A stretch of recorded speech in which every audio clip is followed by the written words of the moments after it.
Jam kiamat yang terkenal menunjukkan 100 detik sebelum kiamat, dan itu tidak akan terjadi karena kekuatan yang lebih tinggi, tetapi atas inisiatif manusia. Kita belum pernah sedekat ini dengan tepi jurang perang nuklir. Selangkah lagi, dan sejarah umat manusia berakhir. Sayangnya, masalah dunia saat ini, ambisi pribadi beberapa politisi dan kurangnya keinginan untuk mencari kompromi antar pemerintah, dapat membuat langkah fatal terakhir ini menjadi kenyataan. Dan kemudian, bumi akan menghadapi perang nuklir dunia ketiga, di mana tidak akan ada pemenang. Bayangkan, seseorang menekan tombol merah, dan rudal nuklir mengudara. Kami akan menunjukkan kepada Anda bahwa umat manusia tidak akan memiliki kesempatan untuk benar-benar memahami apa arti perang nuklir.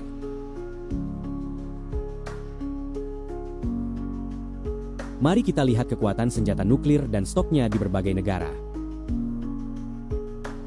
Ada dua jenis senjata nuklir yang berbeda. Satu, senjata nuklir strategis, yaitu senjata besar yang diarahkan ke target tertentu dan diluncurkan pada rudal balistik antar benua, rudal kapal selam, atau rudal jelajah.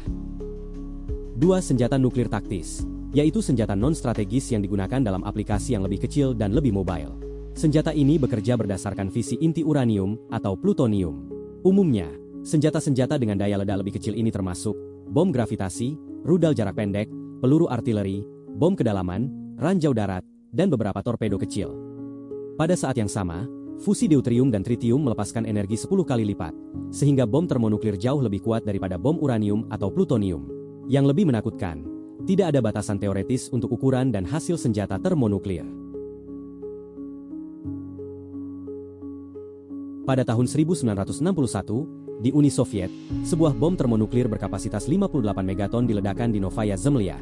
Kekuatan ledakannya setara dengan ledakan 58 juta ton trinitrotoluena, TNT. Bayangkan, 580.000 gerbong kereta barang yang diisi dengan TNT semuanya meledak secara bersamaan. Awalnya, bom tersebut direncanakan berkekuatan 100 megaton. Namun, bahkan 58 megaton pun masih 10 kali lebih kuat daripada seluruh senjata, termasuk bom dan ranjau, yang digunakan selama Perang Dunia Kedua. Jadi, berapa banyak senjata mematikan seperti itu yang dimiliki umat manusia saat ini? Saat ini, lebih dari cukup. Klub nuklir adalah istilah untuk kelompok negara yang memiliki senjata termonuklir. Pemimpin klub ini adalah Rusia dan Amerika Serikat. Sekitar 90% dari semua hulu ledak nuklir dimiliki oleh kedua negara tersebut. Rusia memiliki 5.977 hulu ledak, dan Amerika Serikat memiliki total 5.428 hulu ledak dalam persediaan militernya. Anda dapat melihat distribusi senjata mematikan ini di layar. Untuk kemanusiaan, situasinya tidak terlihat baik. Sebagian besar negara pemilik senjata nuklir terus meningkatkan pasokan mereka, atau setidaknya membiarkannya tetap ada. Satu-satunya pengecualian adalah Amerika Serikat. Angka-angka tersebut biasanya hanya menunjukkan jumlah hulu ledak yang ditujukan untuk digunakan pada sistem strategis, rudal dengan jangkauan beberapa ribu kilometer.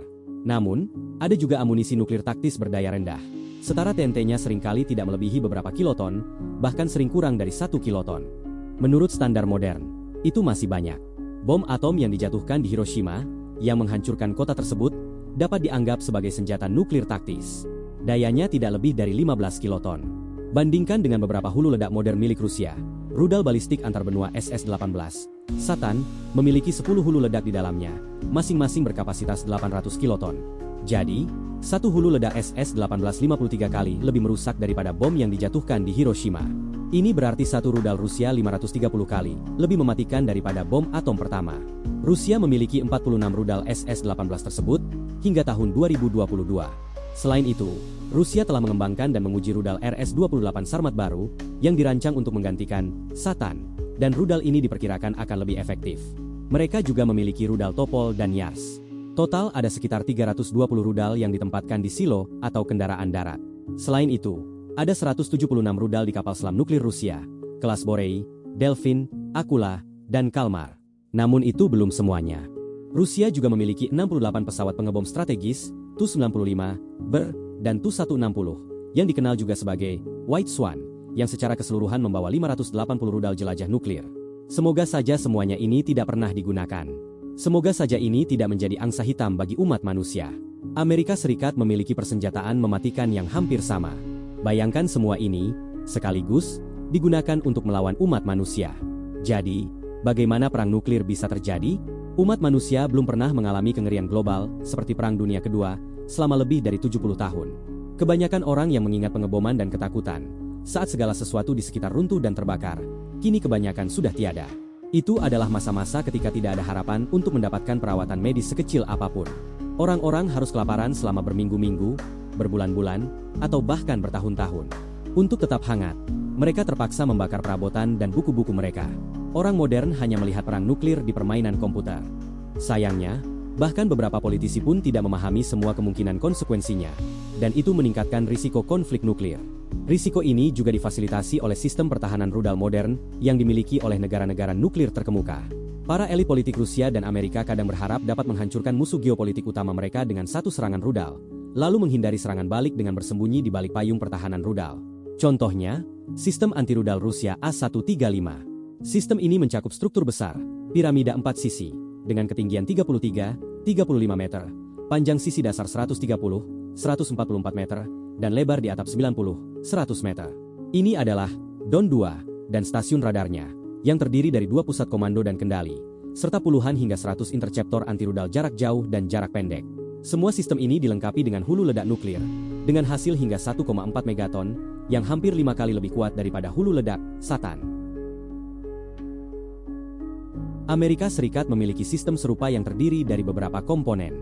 Pertama, sistem pertahanan jarak menengah berbasis darat, dirancang untuk mencegat rudal balistik, yang dilengkapi dengan sekitar 44 interceptor anti-rudal. Sistem pertahanan rudal ini juga mencakup sistem pertahanan balistik Aegis, yang beroperasi di kapal perang. Sistem ini dirancang untuk menghancurkan rudal balistik jarak pendek dan menengah. Komponen ketiga adalah kompleks STAT Mobile, yang menyediakan perlindungan canggih bagi pangkalan militer dan fasilitas strategis dari hulu ledak rudal balistik jarak pendek dan menengah yang memasuki atmosfer. Namun, kemampuan kompleks ini tidak memungkinkan untuk menghancurkan target di luar angkasa. Meskipun begitu, Rusia dan Amerika telah mengembangkan pertahanan anti-rudal yang dapat menghancurkan hingga beberapa lusin rudal musuh, tetapi tidak ratusan. Artinya, serangan nuklir besar-besaran masih dapat menembus pertahanan ini. Simulasi komputer menunjukkan, jika Rusia meledakkan 300 hulu ledak strategisnya di wilayah metropolitan Amerika Serikat, akan ada sekitar 78 juta korban jiwa hanya dalam setengah jam pertama. Selain itu, seluruh infrastruktur ekonomi negara akan hancur. Jaringan listrik, internet, sistem distribusi makanan, transportasi, hingga sistem perawatan kesehatan. Segala sesuatu yang diperlukan untuk mempertahankan kehidupan normal akan lenyap. Dalam beberapa bulan setelah serangan, sebagian besar penduduk Amerika Serikat akan menjadi korban kelaparan, penyakit radiasi, dan wabah epidemi. Serangan balik Amerika terhadap Rusia akan menimbulkan konsekuensi yang sama. Dan jika NATO terlibat, nasib serupa akan menimpa sebagian besar Kanada dan Eropa. Mari kita lihat lebih dekat konsekuensi dari satu serangan nuklir di New York City dengan satu hulu ledak termonuklir Rusia berkekuatan 800 kiloton. Ingat, rudal Satan milik Rusia memiliki 10 hulu ledak seperti itu. Katakanlah, epicentrum ledakan berada di Manhattan, tepat di pusat Times Square. Pada detik pertama, sebuah bola api raksasa dengan radius 1,15 km muncul, mencakup area seluas 4,15 km persegi. Semua yang ada di dalam bola api itu langsung menguap. Dengan melihat foto yang diambil di Hiroshima, Anda bisa memahami apa yang akan terjadi pada manusia. Ini bukan gambar. Ini foto nyata, memperlihatkan semua yang tersisa dari seorang pria tua dengan tongkat. Ledakan bom Hiroshima begitu kuat, hingga benda-benda dan manusia yang berada di jalurnya meninggalkan bayangan hitam. Panas dan cahaya yang intens memutihkan beton di sekitar bayangan tersebut. Namun, orang-orang yang berada di dalam lingkaran api ini justru bisa disebut beruntung. Mereka akan binasa seketika, tanpa sempat merasakan sakit, lebih cepat daripada sinyal listrik yang berjalan dari saraf ke otak. Setelah itu akan muncul gelombang kejut supersonik dalam radius 2,02 km atau area 12,8 km persegi. Tekanan berlebih akan mencapai 20 pon per inci persegi. Di bawah tekanan sebesar itu, bangunan beton berat akan rusak parah, bahkan hancur total. Tingkat kematiannya hampir 100%. Dalam radius 4,71 km atau area 69,6 km persegi, tekanan berlebih mencapai 5 pon per inci persegi. Tekanan seperti itu cukup untuk meruntuhkan sebagian besar bangunan tinggi. Lapisan puing akan menimbun kota hingga 10 meter tebalnya, mengubur puluhan ribu orang di bawah reruntuhan. Mati seketika. Mungkin justru menjadi keberuntungan besar. Akan ada kebakaran besar di banyak titik. Orang-orang dalam radius 9,7 km atau area 296 km persegi akan mengalami luka bakar tingkat 3 akibat radiasi termal. Dalam radius 10,9 km, area 375 km persegi, kerusakan pada paru-paru akan terjadi akibat gelombang tekanan berlebih. Dan jangan lupakan radiasi tak terlihat, pembunuh diam-diam yang mematikan segalanya. Dalam radius 2,43 km, area sekitar 18,6 km persegi, dosis radiasi pengion akan mencapai 500 rem. Dosis sebesar itu berarti setengah dari populasi di area tersebut akan mati dalam waktu 1 bulan, dan sebagian besar sisanya akan meninggal perlahan karena kanker. Total korban tewas di New York diperkirakan mencapai 1,8 juta orang, dengan lebih dari 2,8 juta lainnya menderita luka bakar berat dan radiasi ekstrim. Namun, Satan mungkin tidak membawa 10 hulu ledak berkekuatan 800 kiloton, melainkan satu hulu ledak super termonuklir dengan kekuatan 25 megaton. Jika bom sebesar itu meledak di atas New York, hampir 5 juta orang akan musnah seketika. Bola apinya akan berdiameter nyaris 10 km. Zona kehancuran total, dengan tekanan di atas 5 pon per inci persegi, akan memiliki diameter 27 km. Sementara itu, area luka bakar termal tingkat 3 ke atas akan meluas hingga 82 km. Namun sekali lagi, semua ini adalah hasil dari satu serangan. Jika Rusia memutuskan untuk meluncurkan seluruh rudal nuklir mereka, maka Amerika Serikat akan lenyap. Dan hal yang sama akan terjadi pada Rusia. Bagaimana dengan wilayah lain yang tidak terkena langsung serangan nuklir? Apakah kehidupan masih mungkin ada di sana? Pertama, radiasi latar belakang akan meningkat secara signifikan karena ledakan ribuan hulu ledak termonuklir. Selain itu, pembangkit listrik tenaga nuklir juga akan memberikan kontribusi besar. Saat ini, ada sekitar 440 reaktor nuklir yang beroperasi di seluruh dunia. Itu berarti, ribuan ton uranium yang diperkaya tinggi. Ledakan satu reaktor saja sudah cukup untuk menghancurkan wilayah luas. Ingat Chernobyl, pembangkit listrik di Ukraina yang membuat 2.600 km persegi wilayah menjadi tidak layak huni. Kalikan angka itu dengan 440. Kita berbicara tentang lebih dari 1.150.000 km persegi zona yang terinfeksi radiasi, dan semuanya berada di dekat kota-kota besar, bukan di daerah terpencil. Namun, perang yang melibatkan seluruh persenjataan nuklir AS dan Rusia dapat melepaskan hingga 150 teragram, atau 150 juta ton jelaga ke atmosfer atas. Hasilnya, suhu rata-rata global akan turun hingga -8 derajat Celcius di Amerika Utara dan Eurasia. Suhu ekstrim, 45 hingga 50 derajat lebih rendah dari sekarang, akan membawa dunia ke kondisi yang tak terlihat sejak zaman es terakhir. Akibatnya, produksi pangan dunia akan anjlok. Kelaparan besar-besaran akan melanda, memusnahkan sebagian besar umat manusia. Dan itu belum semuanya. Tidak akan ada listrik. Semua pembangkit listrik akan hancur. Tidak ada bensin atau solar. Kilang minyak lenyap. Jika Rusia memutuskan untuk menghantam gunung berapi Super Yellowstone dengan bom termonuklir besar, letusan dahsyat akan terjadi. Dan bahkan tanpa serangan nuklir lain pun, Amerika Serikat akan menghadapi bencana terbesar dalam sejarahnya. Di tempat yang dulu disebut Taman Nasional Yellowstone, akan muncul lubang raksasa. Abu vulkanik dalam jumlah besar akan menyelimuti seluruh Amerika Utara. Ahli vulkanologi Robin George Andrews memperingatkan, hal ini akan menimbulkan bencana besar bagi pertanian. Abu akan menyumbat mesin, melumpuhkan jaringan listrik, dan mencemari pasokan air. Sementara rekannya, Profesor Clive Oppenheimer dari Universitas Cambridge, memperingatkan bahwa atmosfer akan dipenuhi abu tebal, menyebabkan musim dingin vulkanik. Sulfur dioksida akan menghalangi sinar matahari, benua-benua akan membeku dan tenggelam dalam kegelapan. Dan belum lagi, torpedo nuklir Poseidon milik Rusia. Jika perang nuklir pecah, torpedo ini akan dikirim ke pantai barat dan timur Amerika Serikat. Saat meledak, mereka akan menimbulkan tsunami raksasa yang menyapu seluruh infrastruktur pesisir. Beberapa serangan nuklir juga akan diarahkan ke pusat-pusat industri, ilmiah, dan pemerintahan. Hampir seluruh potensi teknologi manusia akan hancur. Dengan kata lain, para penyintas akan hidup dalam kondisi seperti abad pertengahan. Bahkan orang-orang yang cukup beruntung untuk bertahan hidup akan dihantui oleh penyakit akibat radiasi tinggi. Dalam jangka panjang, hampir tidak ada keturunan sehat yang akan lahir. Mereka yang berharap bisa selamat dari kiamat nuklir, mungkin akan bersembunyi di pulau-pulau tropis atau di pedalaman Siberia. Namun harapan itu palsu, hidup mereka akan berubah menjadi perjuangan brutal untuk bertahan hidup.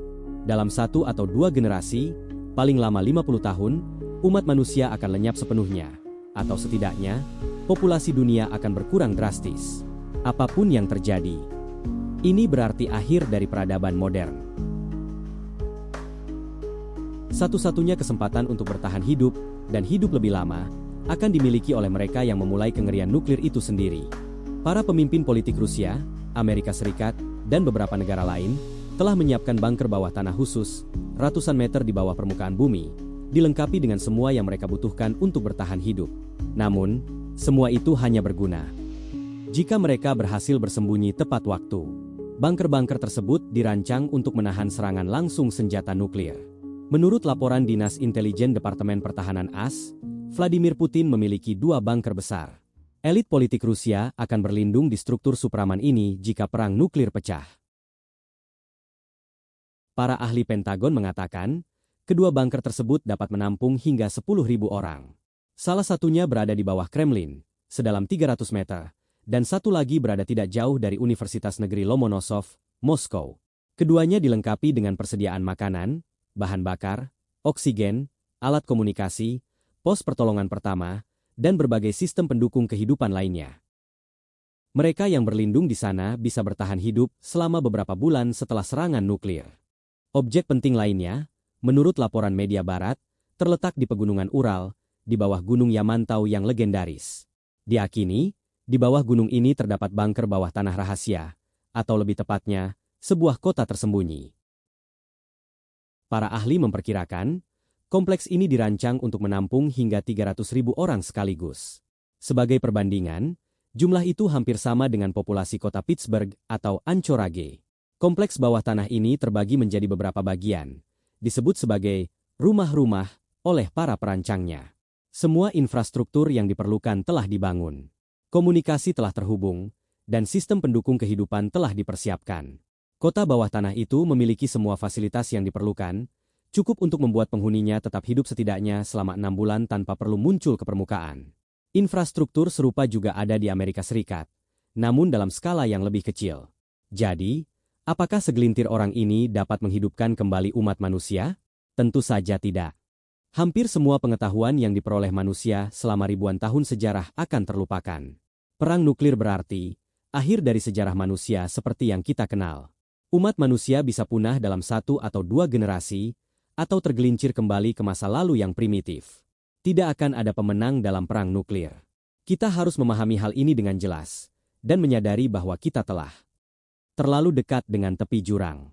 Apa pendapatmu tentang semua ini? Bisakah kita mencegah langkah fatal terakhir itu? Tulis pendapatmu di kolom komentar. Dan jangan lupa berlangganan saluran kami, agar kamu tidak ketinggalan video berikutnya. Video tentang masalah-masalah paling penting yang harus diselesaikan umat manusia.